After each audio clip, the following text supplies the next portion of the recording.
Yes, we're gonna look at programming. So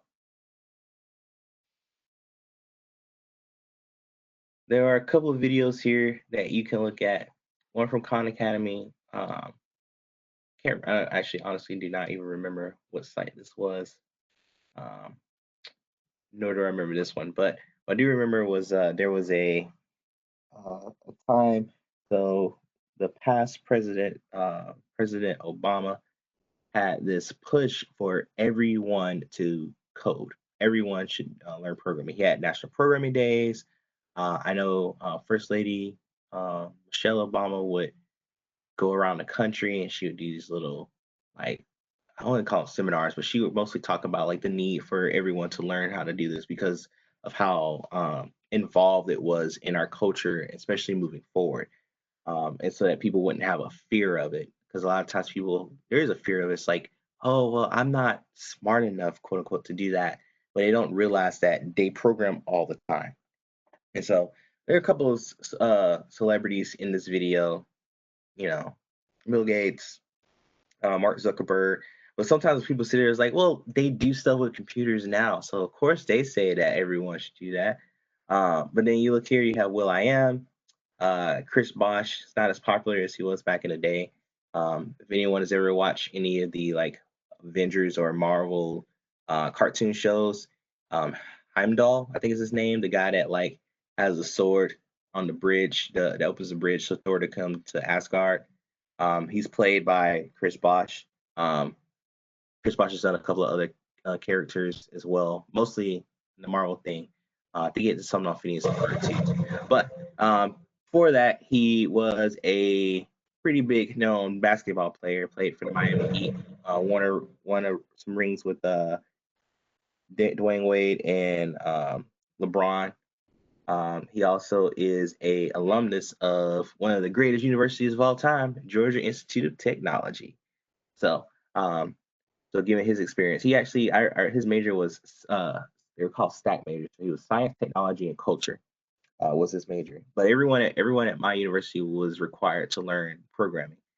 So if you do watch this video, it's kind of cool just to see his experiences with it because he actually still like plays with it just because he thought it was fun. Um, but another person that you all may be more familiar with would be Calvin Johnson, also known as Megatron. He used to play for the Detroit Lions. He is a big time football player, well known. Um, but his degree is in computer engineering. Um, and so same kind of concept. He knows many languages. But anyway, again, that was his career. His career didn't have anything to do with that, but he just learned how to program. Period. And his future careers after he decides what he's going to do next, because he's already retired from football. He plans to get back into it. So maybe he'll even be teaching someday. I think in my mind that's what I would like for him to do. But anyway, there are tons of people that have learned how to code, and because of that push, if any of you own a Mac or an iPad, uh, I think you may actually be able to get it through an iPhone too. But if you have the Books app, which I know used to be iBooks, but if you have the Books app, you can download a book known as Everyone Can Code, and it uses the programming language known as Swift, which is which is Apple's programming language in order to code for iOS applications. So to make apps on your phone, on your tablet, if you can even possibly use on your Macintosh, if you have Catalina, the latest operating system, you can create code or create apps right then and there. It's actually very simple to do so without actually even writing any code. A lot of code can be written in the back end, kind of similar to what we're gonna do today. So I'm saying all of that because everyone really can program and everyone already does. You just don't realize it. Um, so I'm gonna look here at how do you program and then talk about the programming development cycle. So for those of you, I know a couple of you are signed up to take CIS156, which is Python level 1 programming, and you signed up to take it with me. I'll be teaching it next semester. We have a couple other classes. I'll also be teaching the iOS development class next semester. So if you already have programming experience, and you want to go straight into iOS development, if that's a part of your curriculum, or if you have some free credits and you just want to have some fun taking 2 classes and learning how to create an app, that is available as well next semester. I'll be teaching that with Professor Stephen Hestetti. But regards to any of that, what I do want to talk about is the programming development cycle. And those of you that are going to be taking those classes, because again, I know some of you have already signed up for that.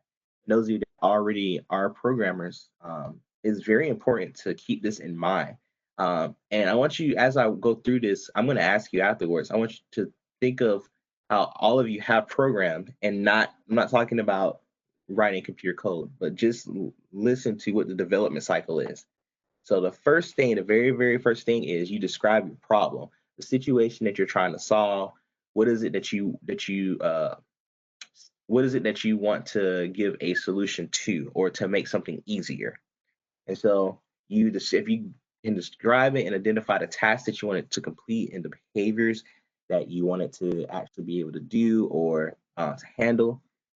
Once you get that, that's the very first thing. So it's identifying what your true problem is, what it is that you want to solve. Um, so the second thing is then you make a plan.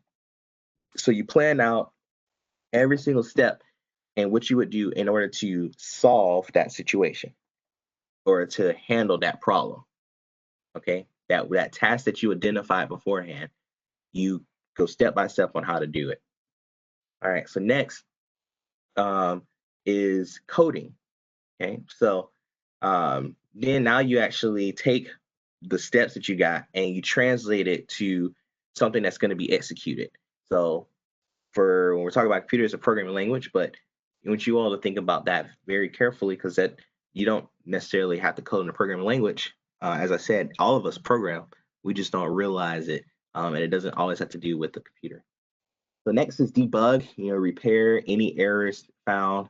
So you look and see like, okay, what's off, what needs to be fixed, in order to get things right. So, and then you go back and try it again, and you keep testing it, and then eventually, after you got all your bugs out and everything works great, then you put everything together and say, okay, here is my program. It works exactly as I want. And then you document it. You may get other people to test it out too, to make sure. And then you release it for everyone to see. All right. So anyone have any ideas of how they have done this before in life? And again, it doesn't have to be with a computer. Don't you think about that? A time when you've had a problem, where you understood it completely, you're able to describe it, and then you made a plan, and then you followed that plan through by translating it into some kind of actions. Then maybe you revised it, looked over it because everything didn't work out quite well, maybe, or it could have worked perfectly. But then you're able to document that later. Anyone have a time they can think of? Okay, so Michaela said a math problem. I think that's a great example. Right? Maybe when a lot of you were learning how to solve for an unknown, right? You could describe what it was. Baking, I love that suggestion. Aaron, baking's a great one too. Last night I was baking a white cake, and I wanted to try a new technique. An essay, that's a great one too. How many of you actually have to plan it out? Your instructors probably. I remember back in the day, they used to make us write out like, this is the thesis, this is the introduction, this is the conclusion. Here are my main ideas, in my supporting paragraphs. Working out, yes, that's another one. Right? All right, this is all right. So I need to lose some flab on my abdomen. So this is what I'm gonna do. A middle school science fair, yeah, because actually when you do I forgot what they call it in the science, uh, but that's where you have to. They have something similar, where you have to. Your problem is like your hypothesis, and then you like make plans, and then you actually do your experiment, and then you report back. I forgot what that's called, but yeah, that's a great example too. Mhm. So I'm gonna share scientific method. That's what it's called. Yes, yeah, the scientific method. Now this is all probably, now that you say that, I've never thought about that before, but this is all probably just based off of that scientific method, because there's a science behind this.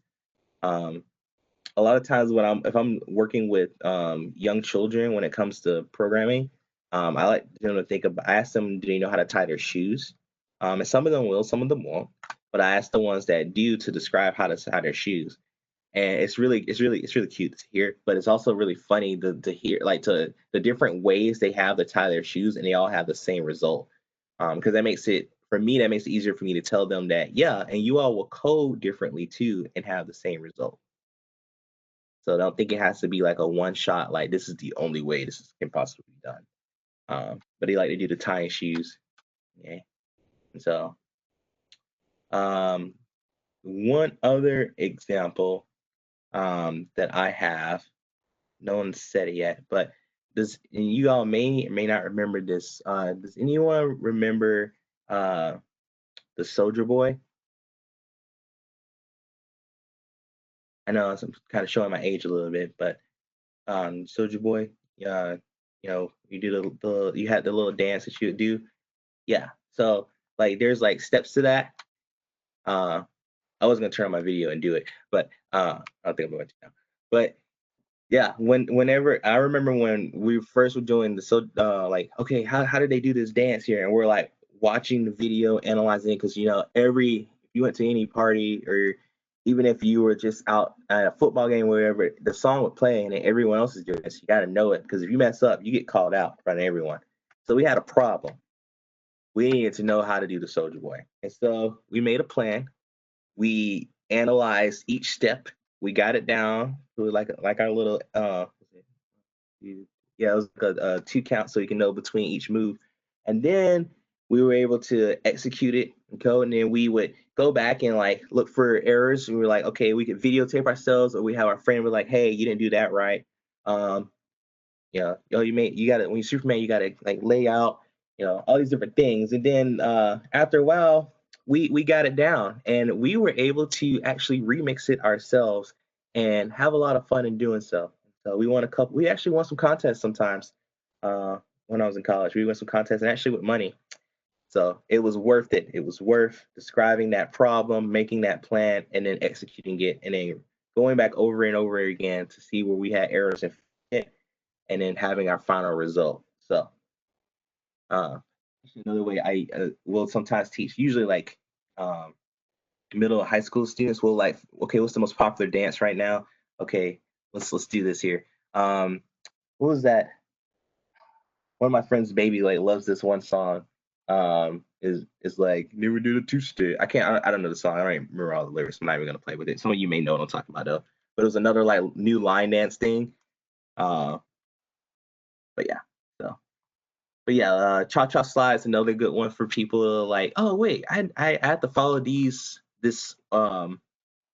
order of rules, and when I do that, then I execute the dance correctly, and no one makes fun of me for not doing it right. Or like the wobble, yeah. All right. So anyway, I hope that kind of opens your eyes a bit. It's like, hey, I have programmed before. Like your workout plan you're talking about, the scientific method, baking when you're doing a math problem, or actually in your case, Caleb, maybe more like engineering because you probably have had to actually do this when you have to create a plan, especially when you do digital design, which I don't know if you've done yet already. But essays, whenever you're writing something, you don't just go straight to writing. Some people do. And some people, when it comes to actually programming, they do this, or when they're programming with a computer, doing programming language, they do the same thing. They go straight to coding. They don't ever plan anything out. And I tell my students to not do that. And then the next week, I tell them to not do it again. And the next week, I tell them not do it again. It's a constant reminder. And I tell them I have to remind myself that as well. Because my first instinct is like, oh, I know what I'm doing. It's like, no, no.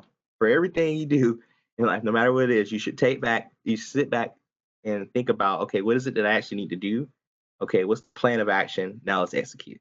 And sometimes people say, oh, that takes too long. It doesn't. Understanding what you need to do and making a plan could take 2 seconds. You know, it doesn't have to take forever, but it is still important to do. It's like when people say think before you speak, same thing. You should think before you speak. All right.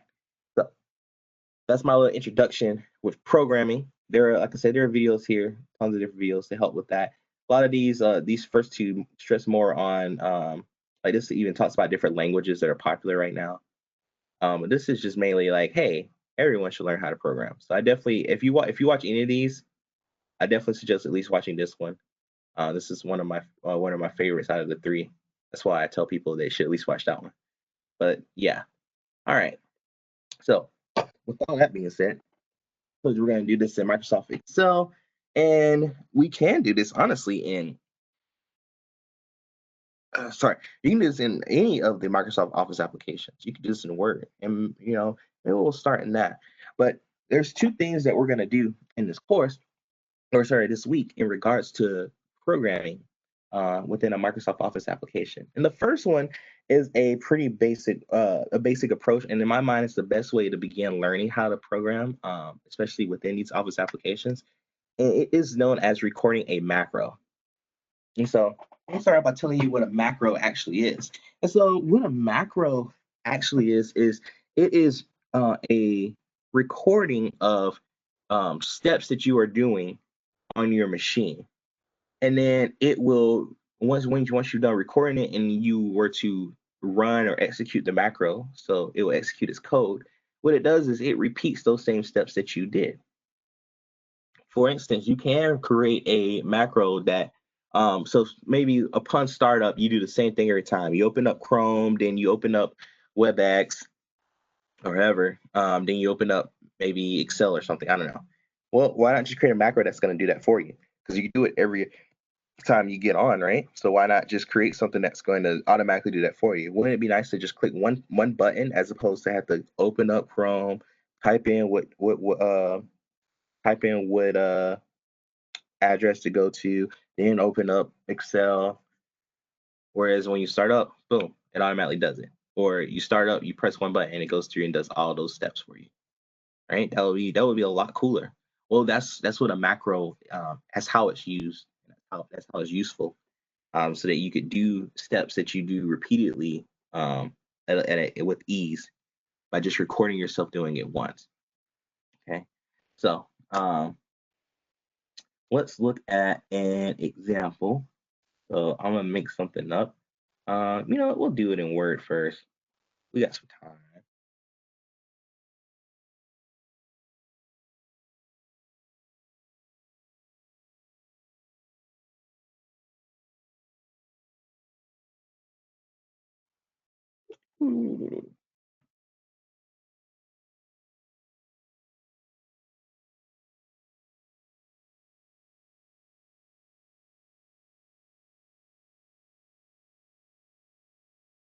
Okay,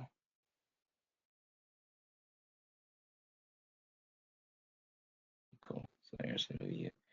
So I'm gonna look at some, see if they updated, because they did update Microsoft Office applications this weekend. Speaking of which, if any of you do have any issues with logging back into it, let me know. I'll help you through that. I think I told you I had some issues myself where it wouldn't let me. It would look like it wasn't letting me log back in, but I was able to get past that. So if you do have those issues, please let me know so I can help you move forward with that. All right. So, but what I am going to check here is pretty much I'm checking the options that are available in Word, and I'm going to. So actually, let me show you what I just did. So and you can do this in your other Office applications too. So in the Backstage view, which is from File, if you go down to Options, what it'll do is it'll open up the options for that Office application. So this is Word options. We'll see it in Excel. It's called Excel options. There's a lot of cool things that you can do within here. But main thing I use this for is to customize my ribbon. So recall that the ribbon is what's up here up top, right? And so we have these tabs that are available. Look at the tabs that are here. They are the same tabs that are available at the top here. Notice that some of these things that are checked, you don't see up here though, right? Do you see blog posts? Do you see outlining, background removal? Do you see those tabs? No, you don't. But they are there. They would come up depending on what I'm doing. So if I was working on a blog post, then that would appear up here, but I'm not. If I didn't want that to even appear, I could just take that off and say, no, I don't like you. I don't like to see you. But I'm gonna add this guy here, developer, because this allows me to develop some things. I can do it through view, but I think it's a lot easier to see and understand with the developer tab. So I'm just checking that so that it is available. Then I'm going to click OK. One thing I do want to tell you guys about the customized ribbon is that if you wanted to create your own new tab, you could click new tab, make a brand new tab, and then put in it the commands that you use most common. For instance, if you like at your job, you could create a tab for, you can just call it job or work or whatever. And when you go to that tab, it has all the commands you always use for work, all in one spot. You can even create new groups underneath them if you want to. So remember, the groups are named here at the bottom. So you could call them whatever you want and rename them or create your own and have your own special names. So yeah, it's very powerful. And we have that for some of our applications on campus because of things that we do commonly. So anyway, the developer tab, as I say, is very useful, especially when we are developing things. So we're going to be developing a macro. So it's gonna pretty much create its own block of code that will execute something that we do constantly. And so I'm gonna also go to view here just so you can see that that option is here under the macros group under view. We could do some of the same things that we're about to do. So, but it's easier to me with developer tab on. So what I'm gonna do is I'm gonna create a macro. And as I told you, a macro is kind of recording a set of instructions that you do, or a set of actions that you do, and then it'll repeat them afterwards. So what I'm going to do is, before I jump straight into it, I'm going to describe the problem. So a major problem that many people have is whenever they have homework for a class, they have to, like, say maybe for English class, when they write a paper, they have to have their first name and they have to have the class name in their header every single time. And maybe they have to have page numbers as the footer. So what I'm gonna do is I'm gonna record that happening so I don't have to do it every time. And so I told you, I just described the problem. So what do I wanna do? So let's make my plan. The very first thing I'm going to do is I am going to insert a header. And in the header, I'm gonna type my first name. I'm going to press enter. I'm going to type CIS105. Then I am going to go to the footer and I'm going to insert page number, and that is it. So again, I am going to insert a header. I am going to type my first name. I am going to press enter. I am going to type CIS105. I am going to go to the footer and I am going to insert page number. Okay. So now that I know that, you can think of that as my script. And honestly, what I tend to do is I actually will write it out somewhere. I can't visually show you that. I was thinking I could just type it here, which I could, but I don't want that to show up on the screen or on the document that we're about to do the macro on. But I have that. So you have a script, and I like using that term of it kind of being a script, your plan, because we're going to be recording, right? So I don't know if any of you have ever been on camera or where you've had to act something out or whatever, but you have a script that you want to follow the script as much as possible. If you have to ad lib, then you want to make sure you know what you're doing, right? And it doesn't sound stupid, because otherwise you got to start all over again. Well, same this. I'm going to begin recording, and when I do, I'm going to click record macro. First thing that comes up is it says, hey, what do you want to name this? And so I'm going to name this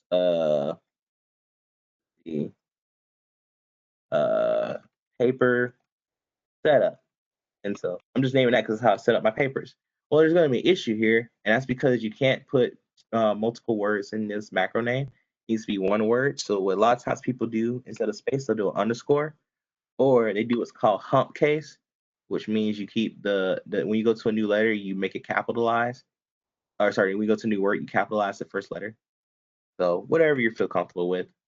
Everyone has different things. And then it says, hey, what are we storing this in? I can have this stored in all documents, or I could just say only in this document that's here.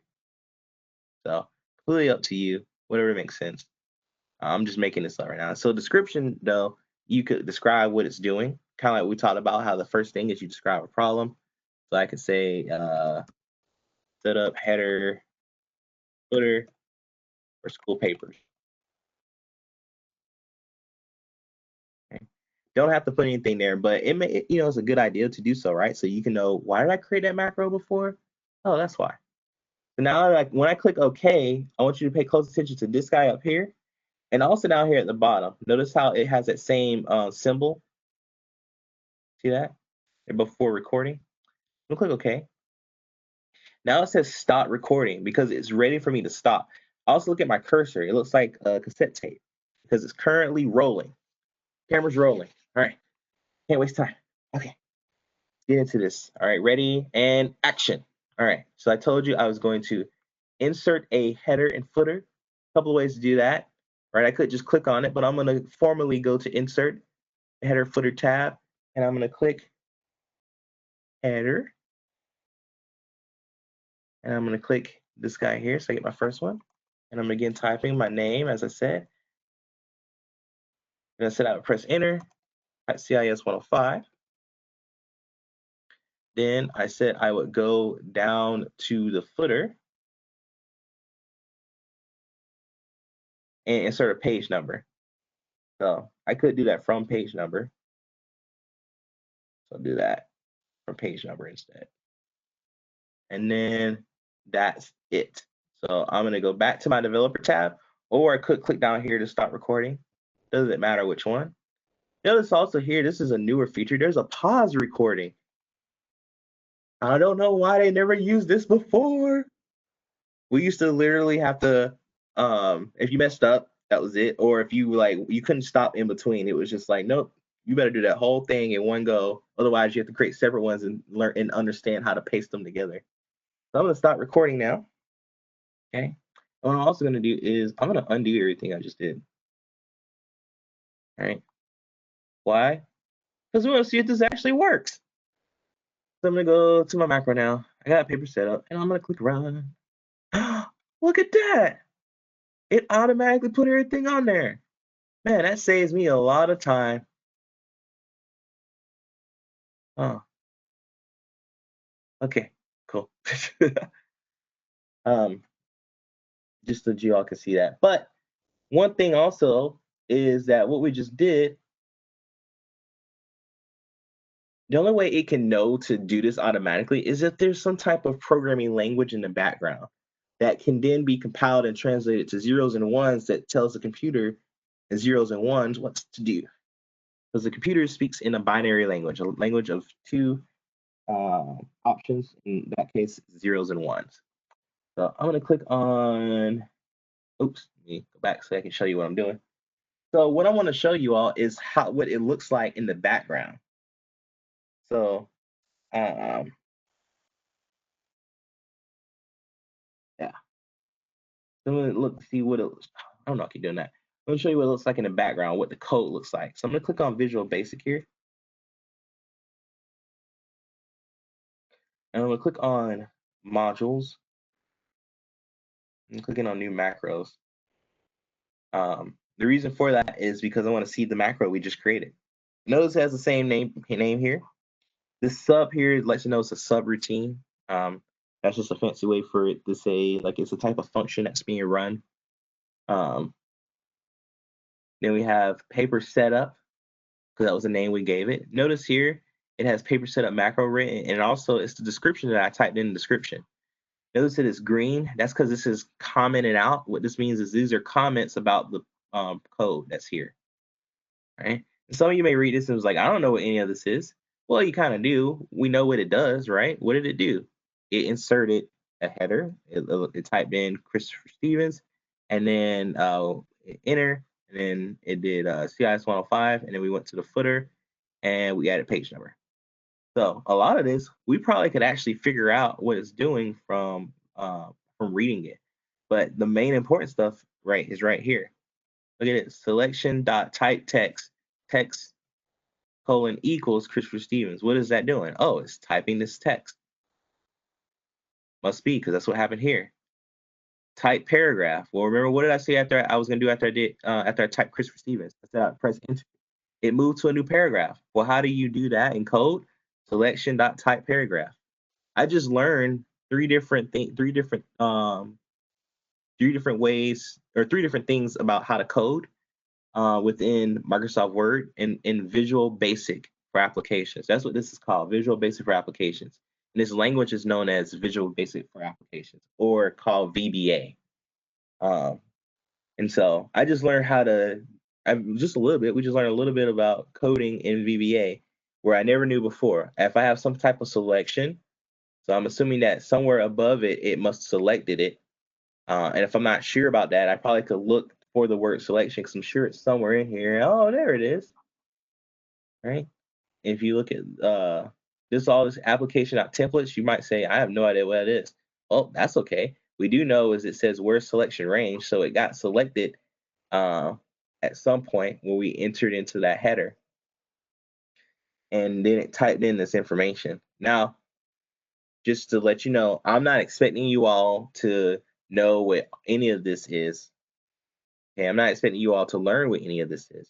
This is just to show you an example of, even though I don't know what this stuff does by looking at it, right? I can kind of figure out what some of it's doing because I know what we did in the recording, right?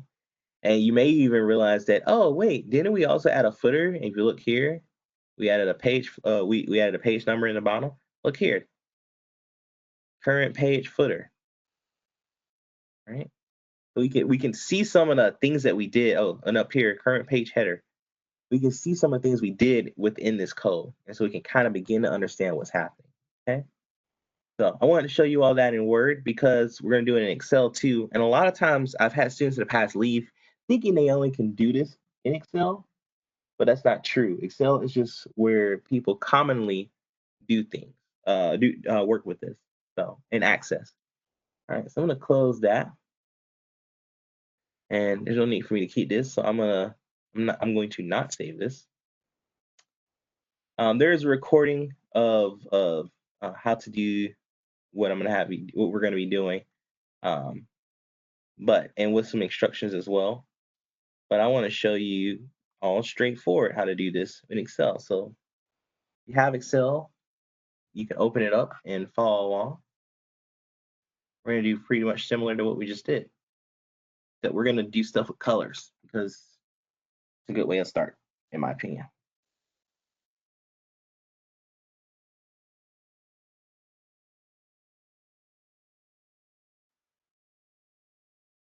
Okay.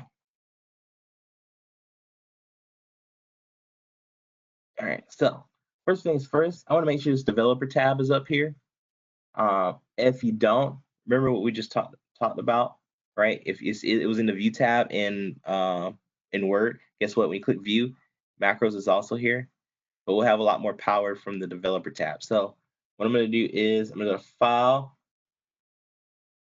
So I go to the Backstage View, go to Options, to open up Excel options.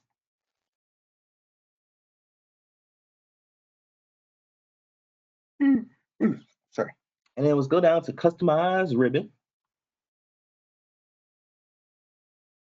All right, and then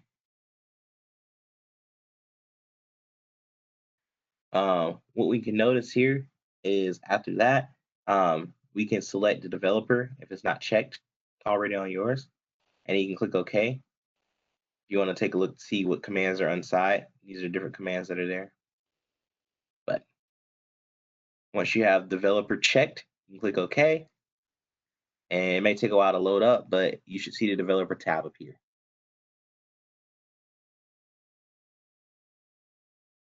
All right, so I am now going to click on the developer tab and let's do some things. You'll notice that it looks very similar, right? We have a code group, which has its record macro. There is a difference here. There's this use relative references. Oh, we talked about relative references, right?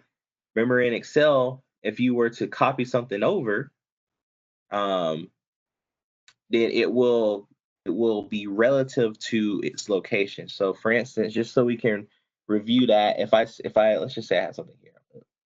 Yeah, let's do that. I say that that is equal to A1, and let's say I put something in A1, like hi, and then I'm gonna put here my name is okay. And now here I'll put hi, uh,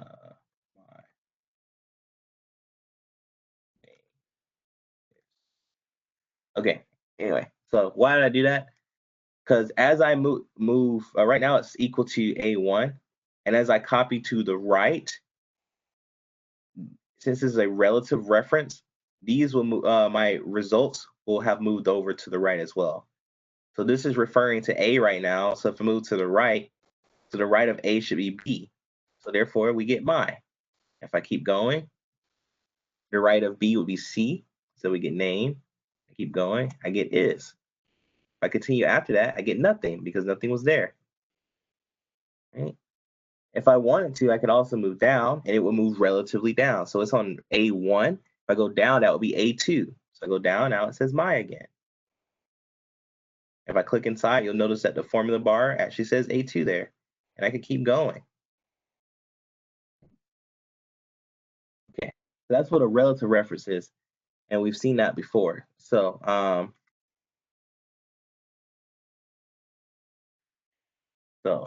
absolute reference though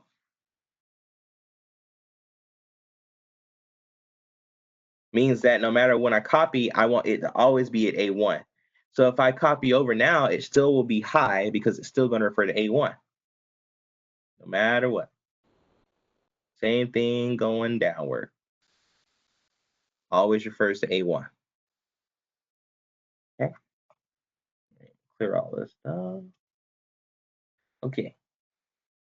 So that becomes very important when doing the macros because when you record it, you can have it set to be, hey, you're going to use relative references.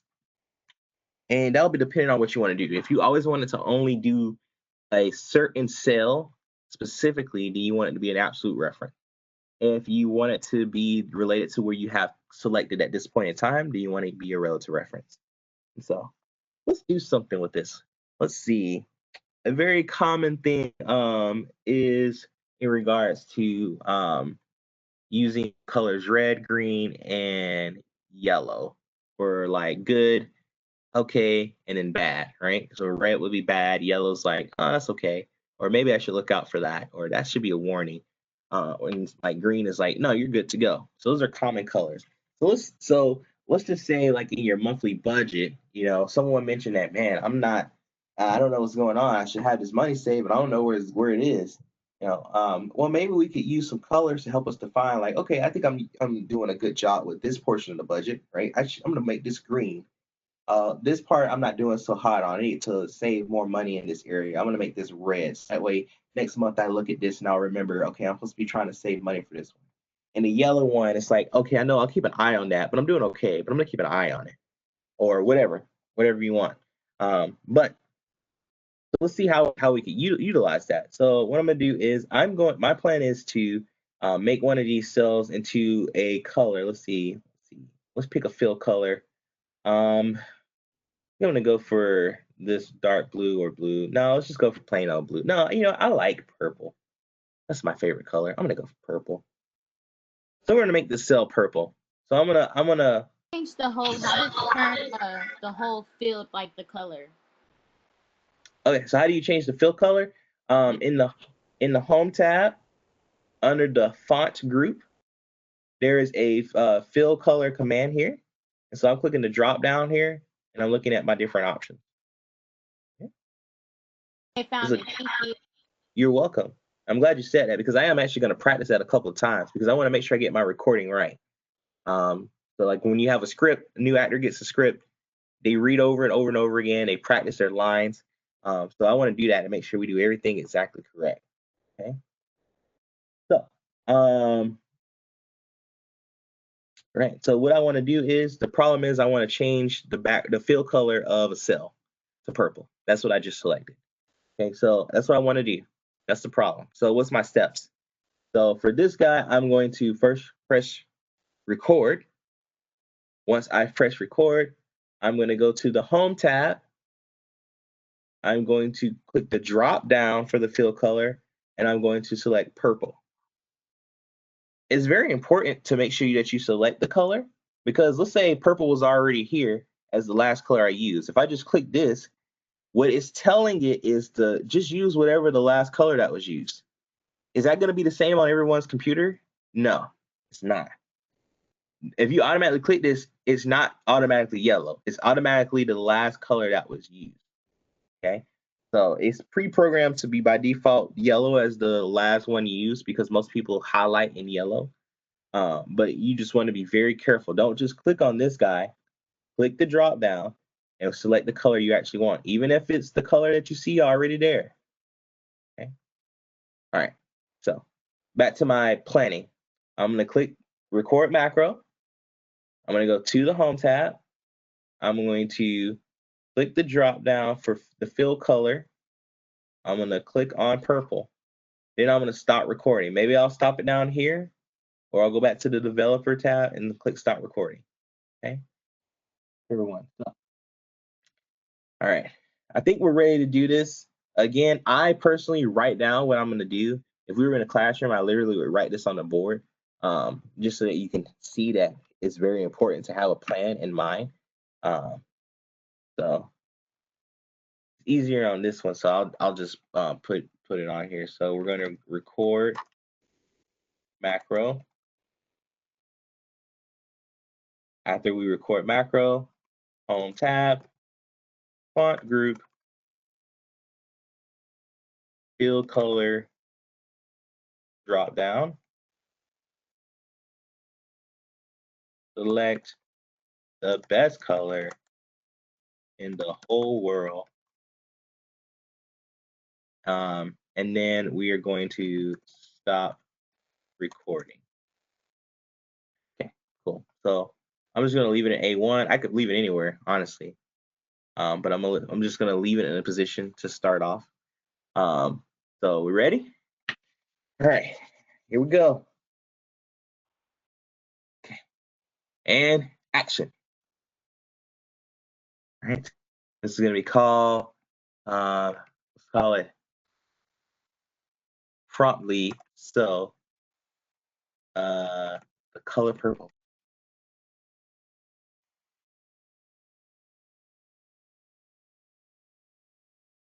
Oprah Winfrey Classic. I can give a description here if I want to. I can also give a shortcut key. You know what? Maybe I will give a shortcut key. Give it a capital P for purple. And then description makes selected cell purple fill color. Okay. All right, here we go. All right, it's recording, and let's see. I said I was going to go to the home tab, to the font group, the fill color drop down, select the best color in the whole world. And I said I'm gonna stop recording. I'm gonna do it this time from the status bar. Okay, I did it. All right. You know, let's. I think it's easier for people to say, okay, well, you selected B4 to begin with, and so of course it's gonna work at B4. But let me show you it's gonna work anywhere now. Okay. So I'm gonna go back to developer. I'm gonna go click on macros so I can see my different macros. There's the color purple. I'm gonna click run. There it is. It worked. See that? D6 got changed to purple. Well, it was for what was already selected. What if I have a bunch of things selected at one time? Look at this whole cell range. So from B8 to F17. Let's see if it does that whole selection. It made it all purple. Okay, what about if it's not a cell range, but this is just a bunch of randomly selected cells all over the sheet? All of them. Everything became purple. This is great. It worked. Well, cool. So let's take a look to see what that looks like in the background. So I'm going to go to Visual Basic so I can open up Visual Basic for applications. Notice it says book 1 here because that's currently what my Excel file is called. I'm going to click on modules and click on module 1. The color purple. There's my name of my macro. There's my description. Oh, I forgot all about that keyboard shortcut, Control-Shift-P. You know what? Let's just try that just to see if that actually works. Control-Shift and P. Ah, That's working too. All right, well, let's take a look at this and see if we can understand what's going on here. So it says with, and that's in some strange blue color, so that must be important, right? Because that sub was also in a blue color. So with, it says selection.interior. Well, that makes sense. You know, there was something was selected and it has an interior. We're changing the interior, right? We're changing the color of it. This dot pattern equals x1 solid. Okay, so I guess makes it a solid color. Dot pattern color index x1 automatic. So this was automatic, so who cares about that? Dot color, this must be the good stuff. This is that purple stuff. So 104,981,60. So okay, that must be the numeric form of the color purple. The tint and shade is 0. Well, that didn't change anything. Pattern tint and shade is also 0. Again, that didn't change anything. So end with. So we must be done with this with. Okay, well, what else happens? Oh, end sub. So we're done with that whole sub. So okay, that's the whole subroutine. Is that an RGB value? All right, so RGB is, so for those of you that do not know, RGB is red, green, blue, because all color, when we think of it in terms of light, which is how your computer works, right? It has light that allows you to see what's displayed. All light can be split into those 3 colors. And so that, well, you guys probably have taken a prism to it, but let's just stick to these 3 colors. So RGB, red, green, blue. And if you take different combinations of amounts of those colors, then you'll get the different colors we have. So each one has a range of 256.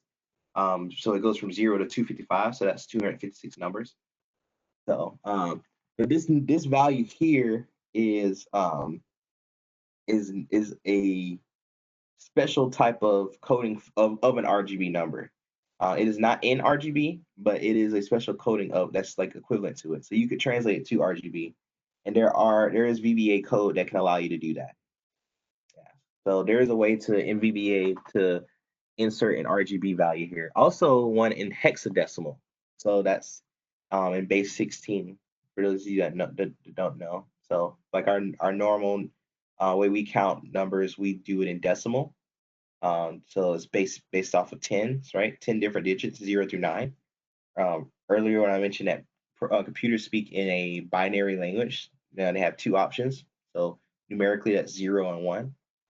So hexadecimal is 16 options, so it goes from 0 to 9, then A through F. But yeah, so yes. So but to answer your question, period, Benjamin, that is a different value. Yeah. But there is a way for you to enter RGB values into here as well.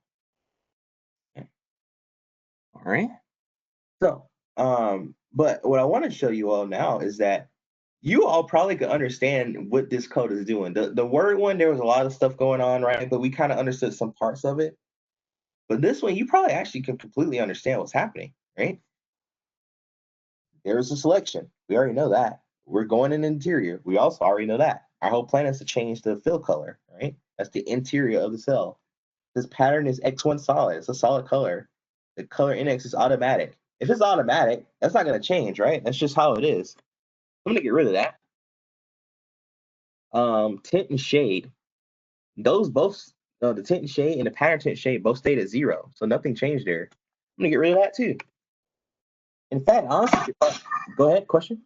Can I ask a question? Yeah. My question is for like, how are you seeing the actual like the script writing of Excel? Like when I pop up the the Visual Basic, Yes. it just it has like the little tabs on the left hand side like yours, Yeah. but my right hand side is all like grayed out. Okay. So you clicked on modules and opened up module 1. Yeah. And it's so and when you did that, it didn't pop up automatically. Let's see. Oh, it pops up now on a like a little tiny, like a little screen, but it's Okay. not like a part of it. It's kind of Yeah, that's that weird now. Yeah. So but I would like for you to be able to see it fully just in case. So try dragging it up into the corner there. See if you get more room, and then look at the bottom hand of it, bottom left corner. There might be so like this it says procedure view and if full module view. So that might allow you to switch between that as well. So give that a try. Yeah, it is opening up bigger. I don't know why it opens up in kind of like a tab type little page, you know? It's Yeah. kind of like how it's like opening up, not like a full screen like yours, but I see enough of it. I see the full thing. Okay. Yeah. Good. So thank you. No problem. If anyone else runs that issue, let me know because you're gonna want to be able to see this so that you can modify or at least be able to explain what's going on, or try to explain what's happening or what you believe is happening. All right. So yeah. So I just deleted some parts of it, which can be scary because we don't know what this stuff is doing. We're just looking at this for the first time. But we were able really to read it and kind of interpret what is it possibly doing. And the ones we deleted were stuff like that was automatic and it was set to 0, which means it's already set to that. I didn't make any changes to pits and shades, right? So why do I need to set it to 0 if it's already 0? Why do I need to change the pattern to be automatic if it's already set to be automatic? You know, honestly, same thing with this solid here. I could get rid of this too, because I don't need the pattern to say it's solid if it's already set to be solid, because I'm not changing that. I'm only changing the color. So I could leave this one. Yes, go ahead. And when you do delete those stuff, like it doesn't do anything to the macro. That's what we're about to see. We're going to see, does it do anything to it? Because I could be completely wrong, right? I just decide I'm going to delete this, and then it does make some changes. I know it doesn't just because experience and understanding what's really happening. But I wanted you to see that if you had no idea what it was, it's okay for you to test these things, right? And honestly, you could confidently say, what did we change? We changed the color. Did we change the pattern of the color? Did we change the tint and the shade of the color? All of those would be no. The only thing we changed was the color. So that should be the only thing that this macro should actually be touching. And so now that I did that, close that. And let's see, Control Shift P. Oh, it's still working. That was all that we needed to do. Change the color. Okay. Cool.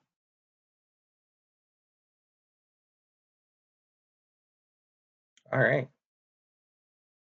Questions? Anyone? So is this what we're just supposed to do to like turn into like show you that we know how to do it? Like the same thing? Pretty much the same thing. So let's take a look at your assignment now. So for your assignment on your monthly budget Excel file, what you're gonna do is you're gonna create 4 macros: a make me red, a make me yellow, a make me green, and a clear color fill. So off the bat, the first 3 you probably look at and you're like, okay, he just showed us how to do it with purple. What's the difference with red, yellow, and green? You just select red, select yellow, and select green when you record. Okay? Do each of these macros separate. A common thing that mistake students make is that when they're doing the macros, they're like, okay, I made that one red. Now I'm going to go and create a brand new macro within the macro I'm currently recording and then do the yellow one. And that's going to break and cause so many issues. Create each one separately, just like I showed you just now. So for make me red, if I was to do that right now, fairly quickly, what would I do? Same stuff here, except select best color in the world is going to be red now, right? So record macro, make me red. I don't have to do a shortcut key. I can give a description. I'm skipping that right now just to show you simplicity. Notice that we're recording right now because it says stop recording. Home tab, font group, drop down, red, stop recording. I have a new So macro we would now. just do it all in one recording instead of being like 4 different recordings. Just change the color in all one video. No. So what I just said was you need to do each one separately. So you will do a make me red one. Be done recording. You will do a make me yellow. Get done recording. Then you will record a new one and make me green. And you'll be done recording. Then you'll make a clear me. So I'm glad you asked that. I'm glad you asked that again. You will do 4 separate ones. Yeah. So how will we like upload that then?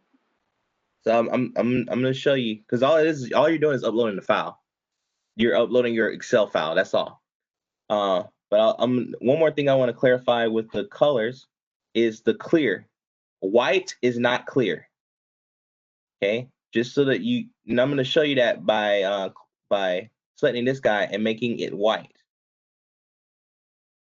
Okay, the fill color for this is now white.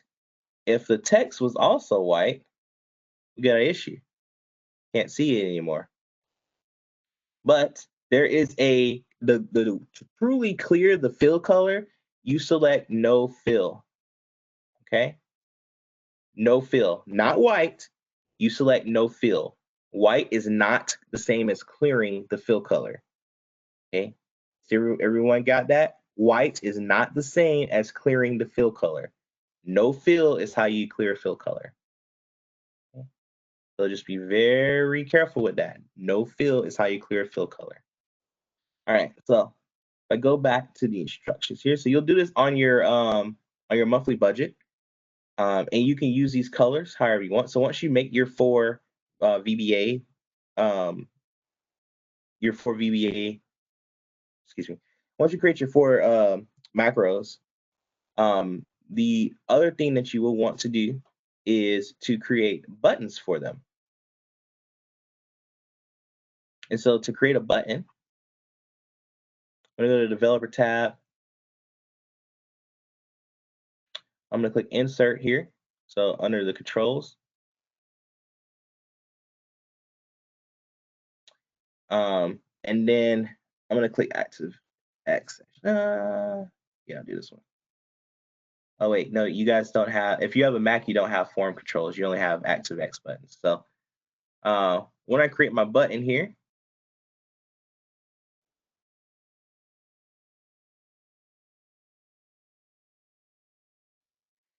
one thing that I'll want to do is I will want to view the code.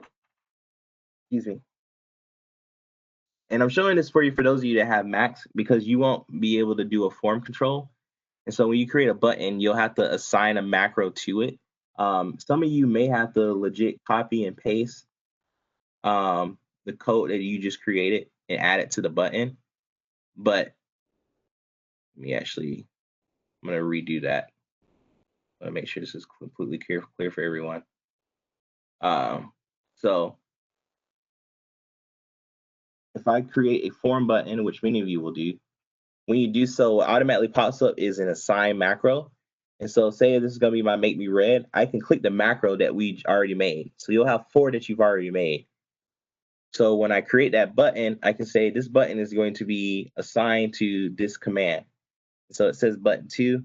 I can go in here and change the name of it if I want to red. And now when I click somewhere, it becomes red. Okay. And so you'll create 4 buttons so that you'll have a button for each one of your macros. And use it somehow on your monthly budget. And just explain how you would use it if you don't use it. But if you use it, you should explain regardless. So in your comments, just explain what it is that you did. Like, I made all the expenses where I felt I was doing good, I made them all green. All the expenses where I was worried about, I made them red. Or I made things yellow for things I was worried about, or whatever. So up to you how you want to explain it, but I want you to use it. So you'll notice here that the file type says XLSM. That's different from the file types that you've seen from last week. They were just normal Excel files. So let's see, how do you save this as an XLSM file, and what does that mean? So when I go to File and Save As, I'm just gonna put this in my Downloads folder. That's weird. I'm just gonna call this test. My save as type is automatically set to an Excel workbook .xlsx. When I click the drop down here, I have a lot of different options for me to save it. I'm going to save it as a macro enabled workbook. XLSM, macro enabled workbook. Why is it called macro enabled? Because it has a macro that needs to be enabled in order for you to work, in order for you to use it. So I click that and click OK or save. Now it's a macro enabled workbook. Why is that important? Because if I close this now and let's say I open it back up,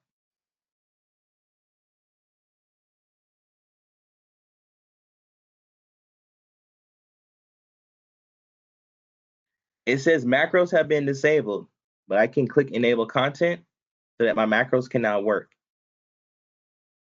And notice that they work.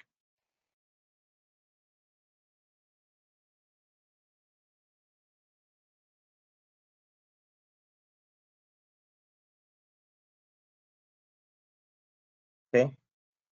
If you had did an Excel file, it looks like, hey, it's working just fine. And then you save it just as the Excel file, you close it, you open back up, guess what? That macro's gone now, it's gone forever. So you need to save it as in macro enabled workbook. So it needs to have that .xlsm on it. That is what you will upload. You will upload your Excel macro enabled workbook. Okay. What'd you say, Chantel? Sorry. I have a question. So when we do the no fill, should we do that on like some of our text or like on a color? It doesn't matter. You could do it on a blank. You could do it on a blank one. I would probably do it on something that had color, but remember, before you click record, you want to have it selected already. Okay. Why is that? It's a good question to ask. Why would you want to have something selected before you hit record?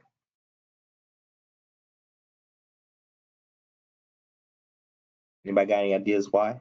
Think about the fact that of how recording works.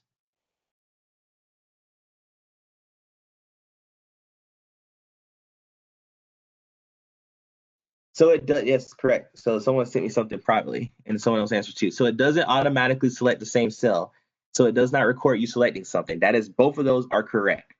So if you didn't select before you record, if you click record and then start selecting places, that will be a part of the recording, and therefore it would become a part of your macro. We want the macro just to change the color, and that's it. We don't want it to select any cells. So like Chantel was asking, should I do the no fill on something with color?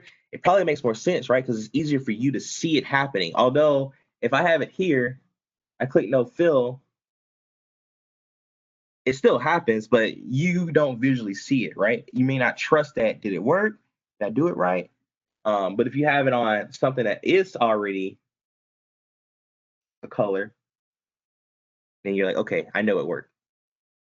Yep.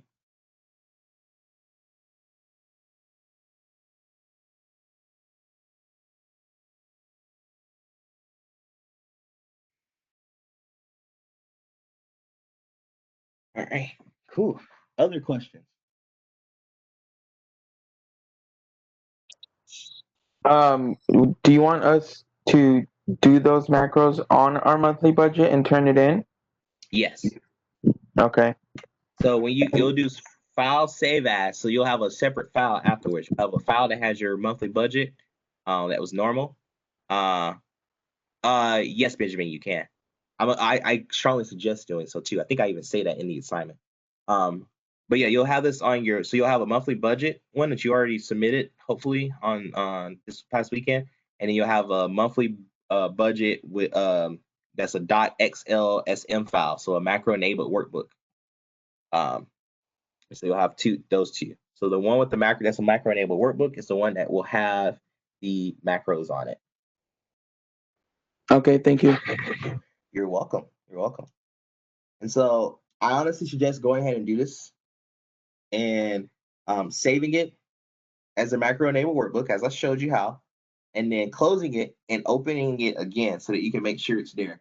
Because I guarantee you that there are going to be, I always have students that they swear they did it, they swear they say it as a macro-enabled workbook, and even if they share the screen with me, I open up, it's like, that's an Excel, that's just a normal Excel workbook. You didn't save it as a macro-enabled workbook. And so their macro's gone. And they become upset. And as usual, you can resubmit assignments. But I understand how it can be. I want to get it done the first time and get it done right. One thing I will also say when it comes to programming, do not get upset if you make a mistake or something doesn't work the way you want it to. Because to be honest, it will always do what you have programmed it to do. So I wouldn't even think of it as mistakes. I would think of it as, oh, it's not doing what I thought it would do, but it's doing exactly what I told it to do. So let me change that. Okay.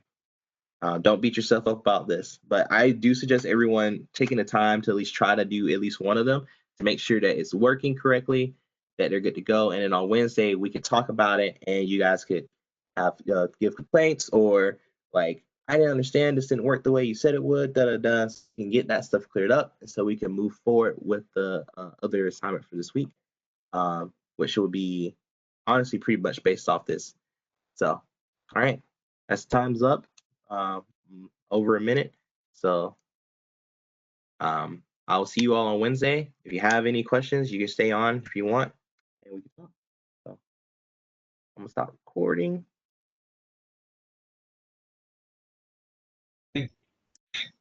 Thank you. Thank you.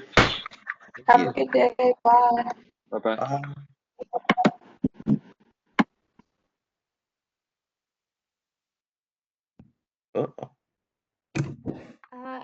I was wondering if you could help me with one of that we did this week, Yeah. like So yeah. I was trying to start recording. WebEx